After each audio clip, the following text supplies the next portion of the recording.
Well, this is an update video to my seeing Sadhguru tomorrow. Soak in the Ecstasy of Enlightenment. That's his program name. By the way, as you can see, I'm in Sydney, Australia. It's very, very beautiful and amazing. So I'd like to share with you some preparatory steps that were needed to be taken in order for me to go to this program, or at least the suggestions that Sadhguru had made. Sadhguru said that 3 days before the program, you should not eat any dairy, meat, anything that comes from animals, neither grains, seeds, legumes, beans, potatoes, anything that's high in starch. So he recommended that for the next 3 days, so 17th, 18th, and 19th, today's the 19th, to eat only vegetables and fruits. Cooked vegetables are okay, and also some exceptions can be made with very diluted carbs, like porridge that has been blended and also heated.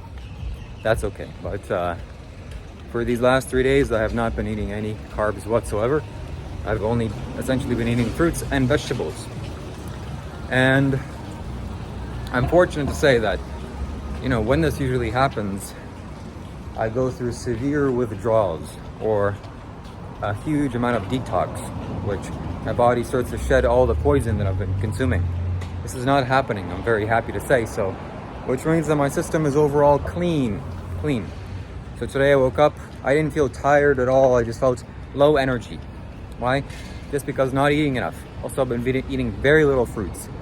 My body's just not really called to eat that much, so I eat as much as I can or whatever I need to, and then I rest, and that's all that I've been doing. Sleeping 13, 14, 15 hours a day. I don't know how much I slept today, but I slept enough. There's no one waking me up. I feel very safe in this place that I'm sleeping in. It's like a nice little corner. So that's it. That's my preparation today. I'm going to go register for the program or pre-check-in, because they allowed you to pre-check-in before the program starts on the 19th. Tomorrow is the program. And I'm excited to see Sadhguru, see how that's going to be. Right now I'm going into the train station to go buy some fruits. So that's it. I'll see you there. I'm in an Australian supermarket. I don't think you can film here, but hey, I'm a rebel. I'll break the rules a little bit here just to show you around.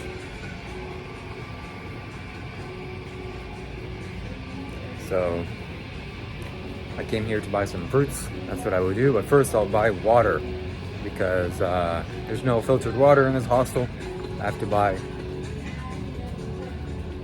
I'm not sure if I'll be able to post this video with the music playing in the background, but here we go. Sparkling mineral water, this is what I'm gonna get. And that's all that I need for today. And let's go get some fruits. My favorite. Oh, look at these corpses or dead animals that you're paying people to chop up into pieces. The only reason why these animals are here is because you're actively demanding for it. If you stopped the demand, these things would disappear. No one would need to slaughter or cut the heads off of animals. It's not needed. All right, let's see. This is how I pick out fruits, pick out things that I need to eat. I'll show you. I just look and see what draws my attention. Bingo. That's not for today. That's some mangoes. Nope, not apples. I think I'm gonna get grapes and cherries. But there's people there, so I'm gonna have to wait.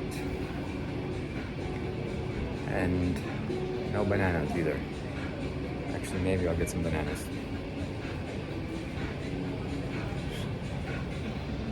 Yeah.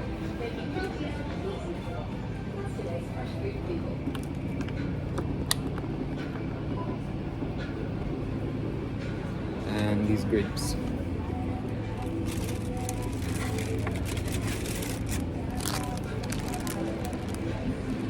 That's it. So stay tuned until I pay for this stuff.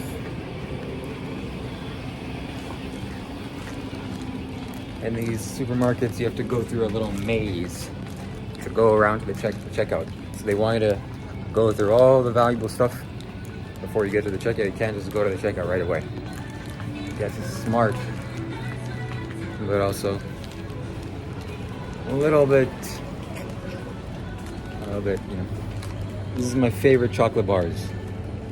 Too bad they have some juice from another animal in it. By the way, they need to stop that. It's like, buddy, I don't want to eat juice from a different species. Why don't you just make something better or different? Ridiculous. Alright, I'll pay for this and I'll talk to you after this. Bye. Just want to show you what I bought before I go inside. I went back to get new grapes because the grapes were badly damaged. So I got some strawberries, blueberries, ladyfingers bananas. These are very good, but also very pricey. Expensive, like $3 per, just 3. I got some cherries. These are now in Australian season. They said cherry season, so it's relatively inexpensive. Of course, I got one of my favorite fruits in the world, grapes. As well as I got some mineral water. Maybe I'll return the mineral water and get plain water because I'll need water to pour into my Kailash Tirth tomorrow for the program. Program starts at 9 a.m. We have to be there by 7:30 a.m. to already be checked in. So it'll be quite early. By the way, all of this, it cost me $40 Australian. So $40 Australian is approximately $35 Canadian, maybe 32, 31 American. So yesterday, a subscriber reached out to me and donated $30 something dollars. So shout out to you. You paid for this. You bought this. Thank you so much, by the way. Link to my PayPal will also be down below. This is how I'm funding my life. If you want to continue funding me on this journey, on this trip, here in this foreign land of Australia, and I don't know where I'm going to go next, but stay tuned and I'll show you. Please donate. Any donation will help, literally, to feed me. Okay, so I'm going to go eat this, and maybe I'll take you along with me while I enjoy this fruit. And now it's time to eat some grapes. I always bless the food before I eat it. So whatever I want to energize the fruit with, for example, Kailash, or Sadhguru, or Shiva himself, or just regular energy, that's what I shall do.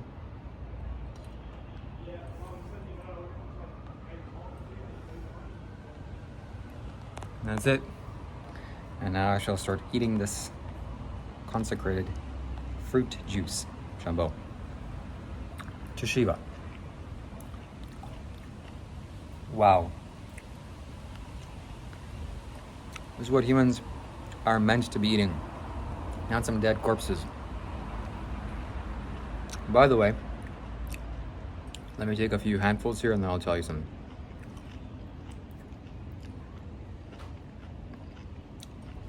I hope you have fruits at home so you can eat along with me. Fruits, like it's fruits. Hello. Eat some fruits.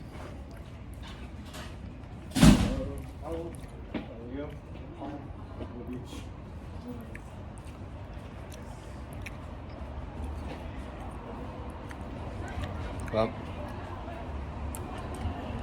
I was walking through the grocery store, and I saw these dead chickens. There's some dead chickens for sale. Hey, dead chickens on sale. I'm like, oh, and it kind of looked delicious. It looked appetizing. But not for the reasons that you think. Not because our dead chickens are appetizing. It's not. The cruelty that they undergo, the pain and suffering and torture that they experience. And if you just cut a dead chicken and threw it on a slab, and just like they do raw chicken, it looks repulsive. If you have the right eye sense, if your third eye is open, it looks disgusting. Just regular, uncooked, just basically defeathered chicken in a plastic bag. It looks, Jesus, it looks repulsive. Like, why? That shouldn't be there. But then, you cook it, that's a little bit, okay, now it kind of gets delicious, a little bit. But no, it's not that. You have to dress it and coat it with all sorts of fancy plant-based sauces and things that naturally come from from plants, from the earth. sauces and spices and make it nice and grilled and make it nice and crispy, and then it's like, oh, okay. So that's not the meat that you're craving, okay? If you found some thing that was made out of plant-based chicken wings that looked and had the exact same texture and maybe even had more protein per whatever square inch of this little chicken wing, then you would eat that, and that'd be a much healthier thing to do and much saner thing to do, and you would suffer much less. Yes, I'd say that you'd suffer much less because you're suffering if you're eating suffering animals. It's like, no way to say it. Next meal of the day is, of course, strawberries. I mean, just look at this. If this didn't come out of heaven, I don't know what would or can. This is just a heavenly. Look at this. Oh my God. These are Australian strawberries. Are they? I'll have to check afterwards if it's a product of Australia. Probably, most likely. So, it looks so juicy. I'm gonna take this one. Okay, I'm gonna eat this. By the way, I eat this too, usually, because why? I can.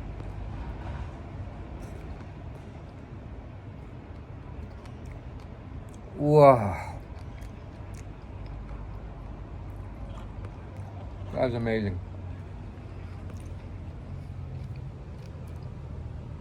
Cheers. ShivaKailashShambho.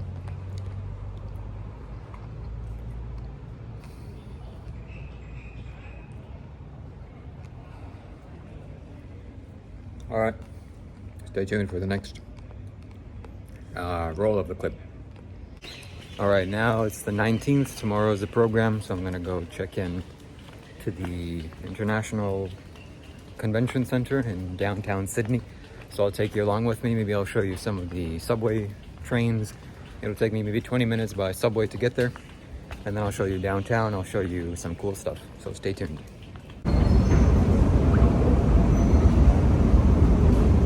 It's pretty long escalator.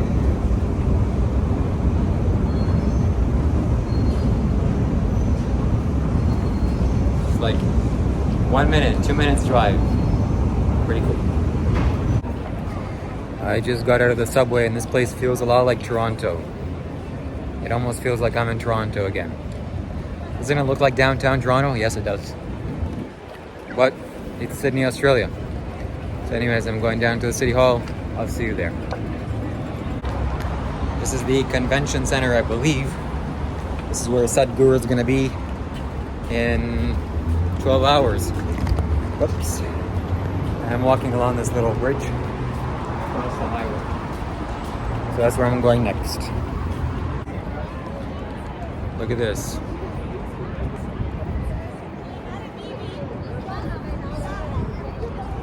By the way, that's some kind of a hotel. This W. This is the convention center. International Convention Center, Sydney. This is where I'm going. This is where I'm going to go to check in. So I'll do that now. And I'll take you in. Hopefully I'll get to show you Sadhguru's face. Well, on a billboard, of course, but still his face nonetheless. So you can see this beautiful city behind me. Sydney. This is Sydney, Australia. A very enlightening kind of city. Very nice. So now the hard part, the challenging part, to get myself through this building. It's a massive monstrosity. I'm gonna see where I need to go. Thankfully they opened this possibility to go earlier, because if I was going tomorrow morning, first of all, I'd be very sleepy and tired.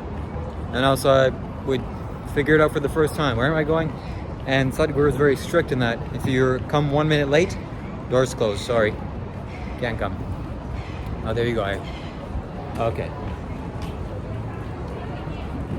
Sydney Convention Center. This is just a hotel. Look at this, by the way.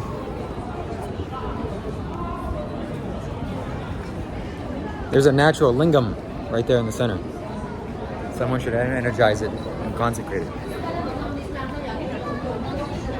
Not really with right geometry, but hey, what can you do? There you go. All right. It's like we're too cold to swim. This city has the biggest.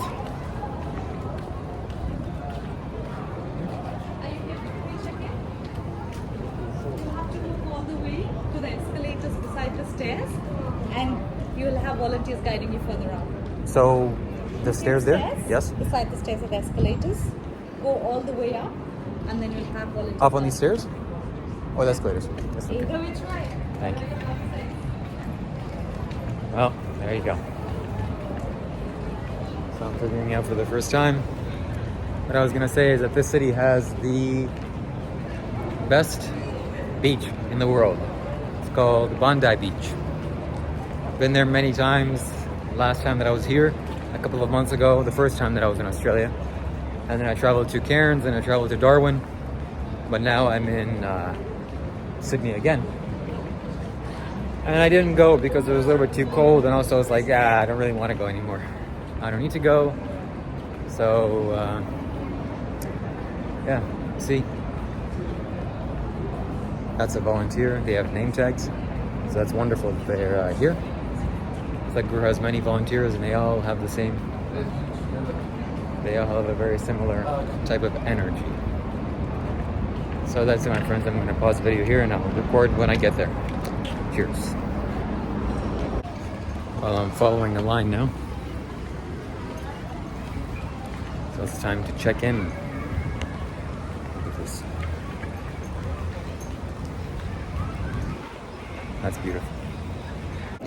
While I'm here registering. Well, that's it, my friends, ladies and gentlemen. I checked in. There was lots of people that came. I came in the earliest part of the day. I came at 6 o'clock and check-in ends at 9 o'clock. And I feel very blissful and very excited to see Sadhguru tomorrow. It's going to be once in a lifetime opportunity. Well, now twice in a lifetime because I've seen him again, or once more before this in Toronto. So they gave me these things. They gave me a wristband also, so I have to wear this and bring this tomorrow. And my God, as I was arriving to this place, I realized Sadhguru is so big, so massive, so much influence he's gathered. His energy is so expansive because, well, that's just the kind of mastery he has and how many people he has led. He leads something like, well, 11 million people volunteering worldwide, and there's so many volunteers here, and I'm just walking through the city center and people seeing all the people that are lining up for this to check in, and I'm just feeling a sense of overwhelm because that kind of energy that you need in order to manifest this, it's not some simple thing that you're gonna do, get 12 million people volunteering for you and just do things for you. No. So as you can see, people are still walking around there. So that's how I want to be. This is how I want to emulate my life. Eventually, I want to become literally like Sadhguru, no less than him. That's what I'm striving for.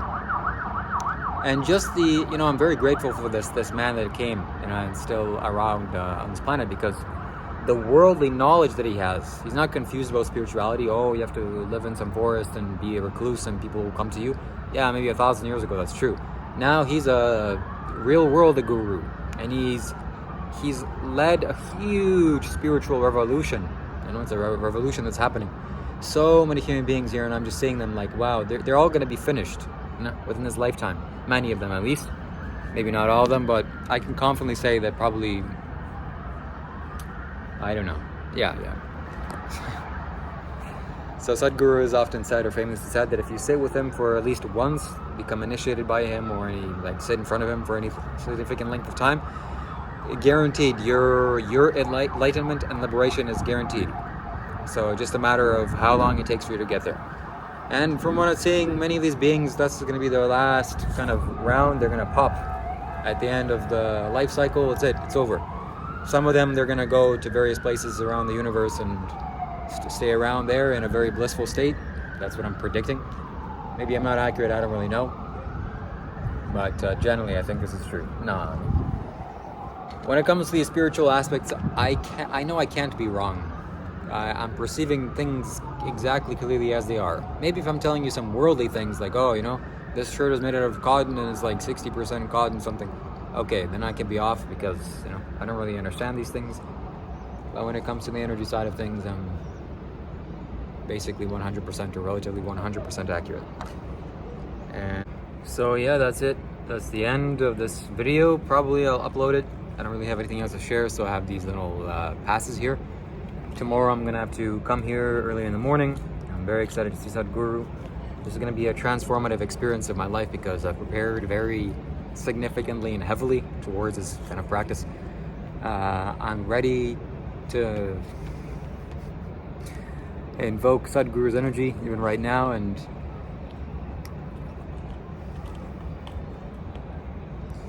so tomorrow is going to be very powerful.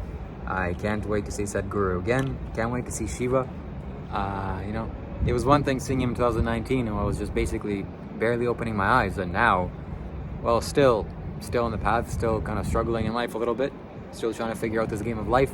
The training wheels are pretty much rolling off of me, and tomorrow I'll see him. Whew, that's going to be a magical experience. I think I'm going to upload this video, or maybe I'll still keep this video rolling, and tomorrow I'm going to add additional parts to the video of me seeing Sadhguru, and then maybe I'll sneak in a sneak peek for you to see Sadhguru himself. And then afterwards I'll record a video for sure. So this video will be like a compilement of everything that I have to share here. So that's it, it's time to walk, it's time to go back home, make sure that I have everything here. My passport, these things I have to bring with me, S15, SS6. This number keeps following me around. People are donating in sixes. So very happy and grateful for that. Well, that's it, stay tuned for the next video. Maybe I'll record while I'm down there so you can see the ocean once again. Cheers.